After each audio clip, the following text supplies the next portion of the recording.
아마 이런 식으로 흘러가지 않을까. 이런 식으로 조금씩 하락하다가 오른쪽으로 기다가 121선이 올 때쯤 반등하면서 올라가는 모습을 기대해 보도록 하겠습니다.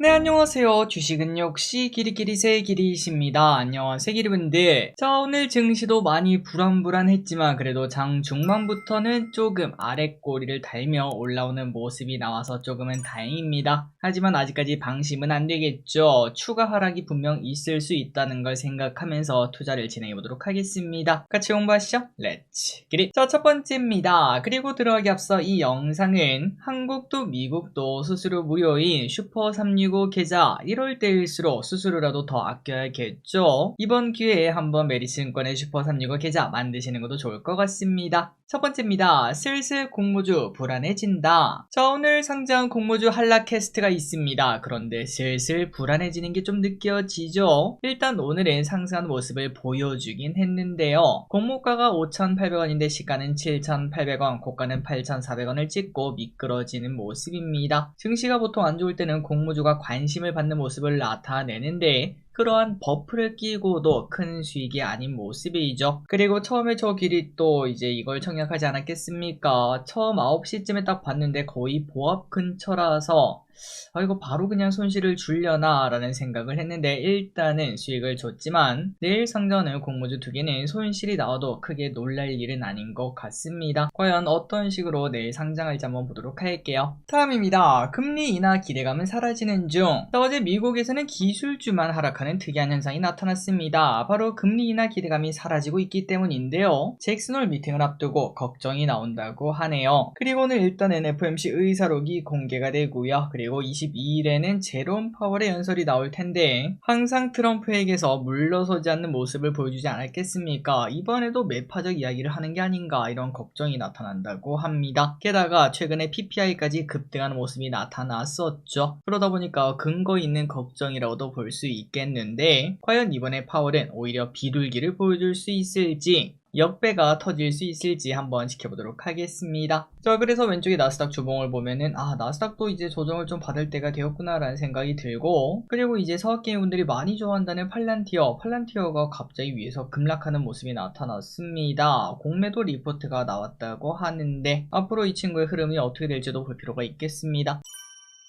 다음입니다. AI 버블 경고까지. 자, AI 시대의 대장 중 한 명이 샘 올트먼이죠. 그런데 이 사람이 갑자기 AI 버블 이야기를 했다고 합니다. 기술이 충분하지도 않은 AI 스타트업이 너무나 과도한 가치를 인정받는 게 좀 심각한 것 같다. 이렇게 말을 한 거죠. 말 그대로 버블이 끼고 있다라고 말을 했습니다. 자, 그러다 보니까 비슷한 이야기를 했던 레이 달리오 이런 사람들도 소환되면서 이거 또 증시 고점 아니야 뭐 이런 얘기가 나타났다고 하는데요. 다만 아직까지는 잘 모르겠습니다. 증시가 뭐 나쁜 건 아니고 좋은 것까지는 인정하지만 개인적으로 버블이라는 것은 진짜 전 세계가 미쳐있는 뭐 삼성전자 9.6만원이라거나 에코프로 BM이라거나 혹은 진짜 실체가 없는 기업이 뭐 한 10배 20배 이렇게 오르거나 그 정도 모습이 나타나야 되는데 아직 그 정도 얘기는 나타나는 것 같지 않네요. 다음입니다. 자, 그렇다면 증시가 하락한 이유가 뭘까요? 일단은 증시가 하락하는 건 당연히 복합적인 이유입니다. 여러가지 이유가 다 들어있는 거죠. 미국에서 금리 인하 기대감이 사라졌고 그리고 또 많이 오른 만큼 쉬어감도 필요하고 AI 버블 걱정 또한 나온 걸 확인할 수 있었죠. 자, 그런데 여기서 한 가지 더 추가될 것 같습니다. 좀 충격적인 이야기예요. 어제 국회 기획재정위원회가 열렸는데 여기서 경제부총리 겸 기재부 장관이 지금 우리나라 코스피 PBR은 10이다 라고 말을 했다고 합니다.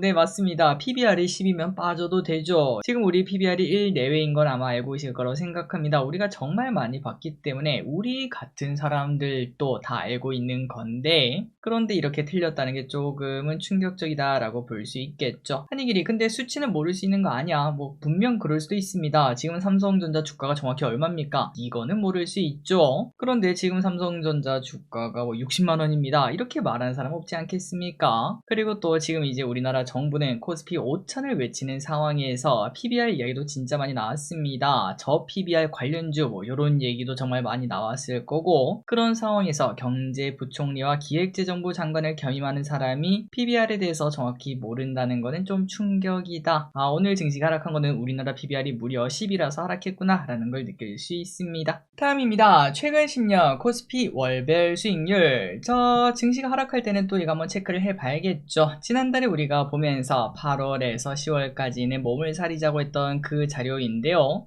꼭 좋은 데이터는 안 맞더니 나쁜 건 어쩜 이렇게 잘 맞는지 모르겠습니다. 자료를 보면 확실히 8월에서 10월까지, 그리고 또 중요한 거는 8월, 9월, 10월 가면 갈수록 하락폭이 커지는 걸 확인할 수 있는데요. 하지만 우리는 뭐 걱정할 필요 없습니다. 이미 이제 8월 내내 이제 하락을 좀 준비하지 않았겠습니까? 그리고 여기서 이제 두 가지의 이제 투자자들이 계실 것 같습니다. 첫 번째는 그냥 버텨. 이거 떨어질지 안 떨어질지 네가 어떻게 알아?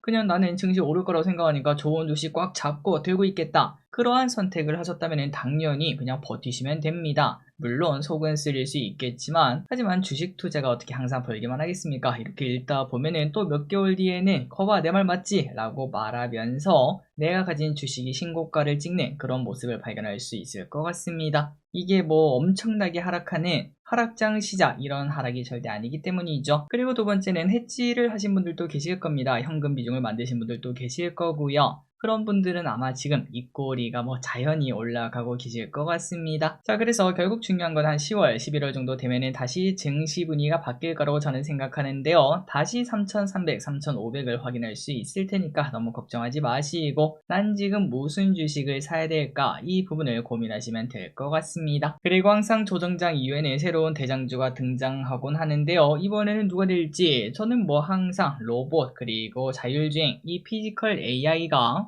크게 오르는 말 그대로 텐베거가 될 수 있는 그런 섹터라고 생각하고 있습니다. 이제는 실적이 나오는 시기가 슬슬 다가오고 있죠. 그리고 반도체와 2차전지는 당연히 기본으로 깔고가 될 것 같습니다. 자, 그리고 이제 앞으로 코스피 흐름을 예상을 해봤을 때, 물론 이건 예상입니다. 절대 맞을 수가 없고요. 아마 이런 식으로 흘러가지 않을까. 이런 식으로 조금씩 하락하다가 오른쪽으로 기다가 121선이 올 때쯤 반등하면서 올라가는 모습을 기대해 보도록 하겠습니다. 다음입니다. 증시 하락 때에는 신용상위주를 조심하자. 자, 이건 뭐 단골 주제죠. 이렇게 증시가 하락할 때 신용이 높은 기업은 갑자기 급락이 나타날 수 있습니다. 그렇기 때문에 신용잔고가 높은 기업을 보유하고 있다면 혹시 모를 급락에 대비할 필요가 있고, 그리고 그 반대로 이제 왼쪽에 있는 주식들, 이게 신용상위 잔고 22까지 거든요. 이걸 딱 봤을 때 이 기업은 나 진짜 사고 싶었는데, 이런 생각이 들 수 있지 않겠습니까? 지금 사는 게 아니라 혹시나 모를 하락이 나타나면은 줍줍하는, 저가에 줍줍하는 그러한 전략도 사용해 볼 수 있겠죠. 그래서 이제 이 친구들 한번 참고하시면 될 것 같고요. 종목들 이제 안 보이실까 봐 한번 읽어드리자면은 아난티, 옵투스제약, 퓨런티어, 우진엔텍, 일신석재, 랩지노믹스, 미트파워, 핑거, G2파워, M83, 대하TI, 아가방컴퍼니, FNS테크, 세경하이테크, 캠트로닉스, 제일일렉트릭, 원익, 에이텍, 우듬지팜, 여기까지가 22인 걸 확인할 수 있습니다. 그리고 이외에도 잔고가 5% 넘는 기업들은 조금만 조심하시면 좋을 것 같네요. 다음입니다. 김여정, 나만은 우리 외교 상대 아니. 자, 오늘 또 김여정은 투덜투덜 하는 모습입니다. 그런데 뭔가 좀 자주 등장하는 것 같다라는 게 느껴지죠. 아시다시피 우리도 이제 뭐 사람 사는 거 다 똑같지 않겠습니까? 아예 관심 없으면 그냥 말조차 안 합니다. 자, 여튼 오늘 또 남한을 까내리기 바쁜 김여정, 미제명은 역사를 바꾼 위인이 안 된다며 한국은 외교 상대가 아니다, 이렇게 선을 그었다고 하네요. 자, 그래서 이제 이런 걸 봤을 때 아마도 겨울쯤 미국이랑 뭔가를 하는 모습이 나타날 것 같은데, 이때 분명 한국 패싱 뭐 이런 단어가 분명 등장할 겁니다. 이 부분을 잘 풀어내는 게 이번 정부의 숙제라고도 볼 수 있겠네요. 다음입니다. 미국이 삼성전자에 투자를 한다. 미국이 갑자기 인텔에 투자한다고 하더니 이번에는 삼성전자에 투자할 수 있다, 뭐 이런 얘기가 등장을 했어요. 이게 도대체 뭔 소린가 봤더니 미국 정부가 삼성전자 등에게 보조금을 주기로 한 거 있죠. 바이든 때 했던 거요. 그런데 이걸 주는 대신에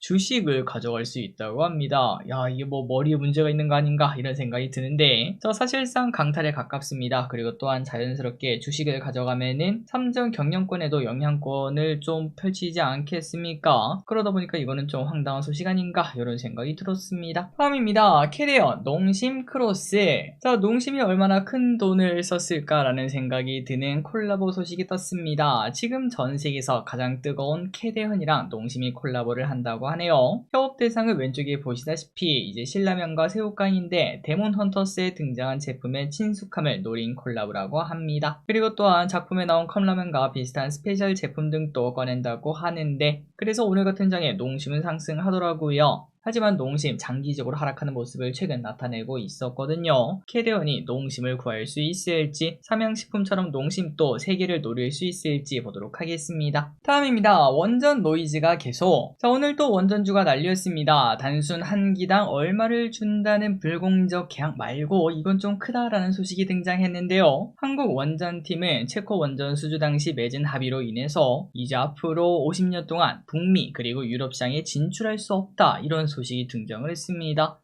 이건 좀 너무한 거 아닌가 라는 생각이 들죠. 그래서 우리나라는 영국, 일본, 우크라이나 등 이런 곳에선 진출할 수 없고, 그 대신에 동남아시아, 중앙아시아, 남아프리카, 남미, 아랍에미리트, 사우디 등등 이쪽에만 진출할 수 있다고 하는데요. 자, 사실 원전도 미래 기대감 아니겠습니까? 올해보다 내년이, 내년보다 내후년이 더 클 것이다, 더 커질 것이다 라고 생각하고 투자를 하던 곳인데, 그런데 그 미래를 가능성이라는 걸 반토막낸 거 아니겠습니까? 말 그대로 유리천장을 만들어 놓은 거나 마찬가지라서 주가가 하락할 수밖에 없구나, 사람들의 실망이 클 수밖에 없구나 라는 생각이 듭니다. 하지만 오늘 이제 엄청난 급락이 나타났을 때 줍줍하는 사람들이 정말 많이 나타났는데요. 누군가에게는 매수기로 작용했다는 거죠. 과연 앞으로 어떻게 진행될지 다음 주 한미 정상회담에 집중할 필요가 있겠습니다. 호재 여기서 나올 수도 있겠죠.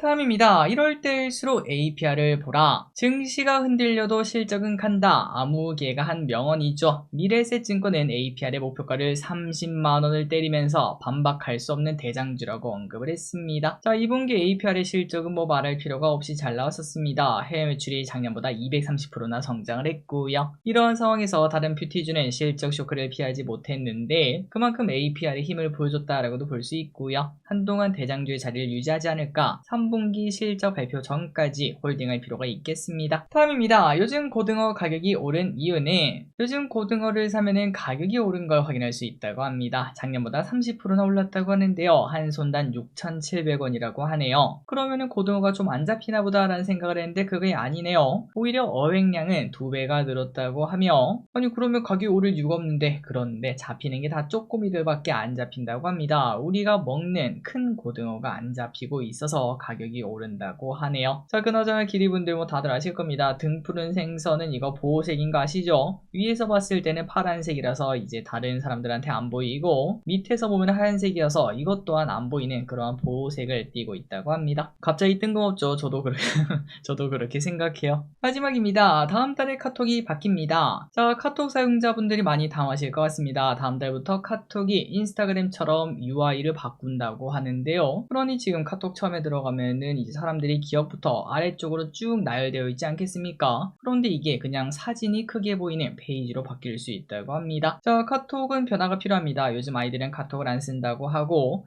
그러다 보니까 1인당 월 평균 사용 시간은 21년부터 지속적으로 떨어지고 있죠. 그런 상황에서 어떻게든 뭔가 온몸을 비틀면서 변화를 주는 모습인데, 하지만 저걸로 안 될 거라고 저는 이제 거의 확신을 하고 있습니다. 그 이유는 그냥 젊은 사람들이 카톡을 떠나는 건 심플합니다. 엄마 아빠가 쓰고 있으니까요. 저도 이제 어렸을 때 이제 부모님들 네이버 밴드 이런 거 사용할 때 네이버 밴드 절대 안 썼거든요. 그런 것처럼 요즘 아이들은 우리가 카톡 쓰고 있으니까 아유 카톡은 이제 나이 많은 사람들이 쓰는 거, 이렇게 생각하는 게 아닐까라는 생각이 들고, 그래서 개인적으로 그냥 카톡은 그대로 냅두고 새로운 SNS를 만드는 게 좀 낫지 않나 라는 생각이 듭니다. 어쨌든 잘 하길 바랍니다. 자, 오늘의 홍보 여기까지 끝났습니다. 항상의 같이 홍보해서 진심으로 감사합니다. 지금까지 기리셨습니다. 빠이요.